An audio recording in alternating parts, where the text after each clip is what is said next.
Hello friends, welcome back. Simple, healthy and new recipes మీ ఆంధ్ర ఫ్యూజన్లో మీకోసం. ఈరోజు మనం మసాలా ఎగ్ కూర ఎలా చేయాలో చూద్దామండి. ఒక్కసారి చేస్తే చాలు మళ్ళీ మళ్ళీ తినాలనిపిస్తుంది, అంత టేస్టీగా ఉంటుంది ఇది. దీనికి నేను ముందుగా ఉడకపెట్టిన గుడ్లు ఇలా తీసుకుని ఇలాగా కట్ చేసుకుంటున్నాను. బేసిక్గా బాగా లైట్గా ఇలాగా కట్ చేసుకోవాలండి. నేను ఒక్కొక్క గుడ్డుకి 3 to 4 స్లైట్స్ ఇలాగా చేసుకుంటున్నాను అనమాట, ఘాట్లు పెట్టుకుంటున్నాను. దీనివల్ల ఏంటంటే మనం రోస్ట్ చేసుకున్నప్పుడు పగిలిపోకుండా ఉంటాయి గుడ్లు, అండ్ కూర వండినప్పుడు బాగా టేస్ట్, ఉప్పు కారం కూడా గుడ్లలోకి పడుతుంది. ఇప్పుడు నేను ఒక ప్యాన్ తీసుకుని దాంట్లో కొంచెం 1 టీ స్పూన్ నూనె తీసుకుని దాంట్లో కొంచెం కారం, కొంచెం ఉప్పు, కొంచెం పసుపు వేసుకుని ఇలాగా బాగా మిక్స్ చేసుకోండి నూనెలో. ఇప్పుడు ఆ నూనె బాగా వేగిన తర్వాత ఇట్లా బాయిల్ మీరు ముందే స్లిట్ చేసి పెట్టుకున్నారు కదా ఎగ్స్ అన్నీ, అవి దీంట్లో వేసేసుకోండి. ఎగ్స్ విడిపోకుండా, గుడ్లు విడిపోకుండా స్లోగా ఇలాగా కదుపుకుంటూ ఉండండి. ఇవి బాగా రోస్ట్ అయిపోవాలండి. స్లో ఫ్లేమ్లో పెట్టి చేసుకోండి ఇవి, ఎందుకంటే హై ఫ్లేమ్లో పెడితే గుడ్లు పగిలిపోయే ఛాన్స్ ఉంటుంది. అందుకని స్లో ఫ్లేమ్లో పెట్టి చేసుకోండి. దీన్ని పక్కన తీసి పెట్టేసుకోండి రోస్ట్ అయిన తర్వాత. ఇప్పుడు సేమ్ ప్యాన్లో ఇలాగా ఒక ఉల్లిపాయ ఇలా కట్ చేసుకుని స్లైసెస్ కింద వేయించుకోండి. ఇవి ఉల్లిపాయ మొత్తం రోస్ట్ అయిపోకర్లేదు, కంప్లీట్గా మీకు 70% రోస్ట్ అయితే చాలు. ఇవి బేసిక్గా మీరు క్యారమలైజ్ చేసుకుంటున్నట్టు ఉల్లిపాయని. సో ఇలా ఒక్కసారి అయిపోయిన తర్వాత కంప్లీట్గా ఇప్పుడు బ్లెండర్ తీసుకుని దాంట్లో 2 ఇంచుల అల్లం, 2 వెల్లుల్లి రబ్బలు, ఒక 2 టేబుల్ స్పూన్ల జీడిపప్పు, ఒకే ఒక్క టమాటో, అండ్ ఒక 3 to 4 ఇలా కొత్తిమీర రబ్బలు, 2 యాలకులు, ఒక దాల్చిన చెక్క ముక్క, 2 లవంగాలు, అండ్ ఈ ఉల్లిపాయలు మనం ఆల్రెడీ వేయించుకున్నాం కదా, అవి కూడా ఇంట్లో వేసేసేయండి. ఇది మెత్తగా పేస్ట్ చేసేసుకొని పక్కన పెట్టుకోండి. ఇప్పుడు మనము సేమ్ అదే ఆయిల్లో, ఆనియన్ వేయించుకున్న ఆయిల్లోనే కొంచెం నూనె, 2 టేబుల్ స్పూన్ల నూనె వేసుకుని ఒక బిర్యానీ ఆకు, 1 టీ స్పూన్ జీలకర్ర వేసుకుని వేయించుకోండి ముందుగా. ఒక్కసారి ఇవి 2 ఇలాగా బాగా చిటపటలాడిన తర్వాత ఇప్పుడు మనం దీంట్లో కొంచెం కరివేపాకు వేసుకోవాలి.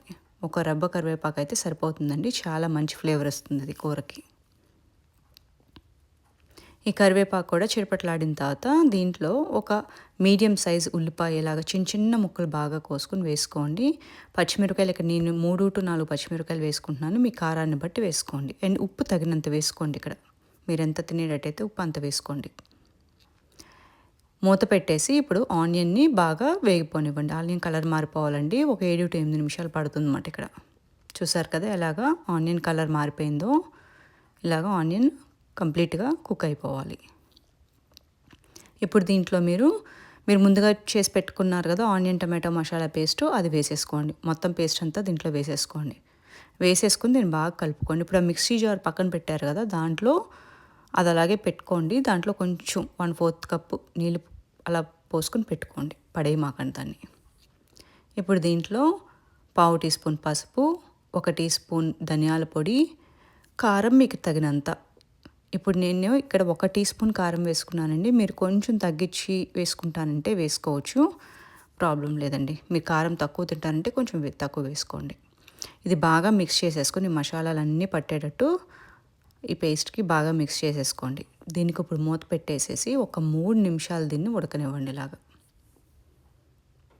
చూసారు కదా ఎలా ఉడికిందో. ఇది బేసిక్గా సాట్ అయింది బాగా. ఇలాగా ఆయిల్ అంతా పైకి తేలాలి ఇలాగా. ఇప్పుడు నేను మిక్సీ పెట్టుకోమన్నాను కదా పక్కన, దాంట్లో 1/4 వాటర్ వేసుకుని ఇప్పుడు ఆ వాటర్ని దీంట్లో పోసేసుకోండి.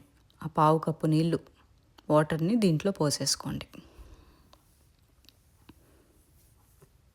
మీకు ఇంకా వాటర్ కావాలన్నా, ఇంకా కొంచెం జారుడుగా కావాలన్నా పోసుకోవచ్చండి, ప్రాబ్లం లేదు.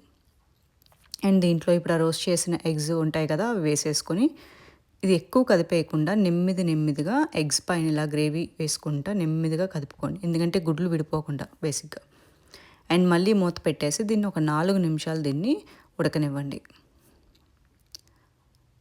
4 నిమిషాల తర్వాత గ్రేవీ ఇలాగా ఆయిల్ అంతా బయటికి ఊజ్ అవుతా చూసారు కదా ఎలా ఉందో, తేలుతా బయటకు ఆయిల్ అంతా. ఉప్పు కారం అన్నీ సరిపోయినాయి లేదో ఇప్పుడే చూసుకోండి. ఒకవేళ సరిపోకపోయినట్టయితే వేసుకోండి.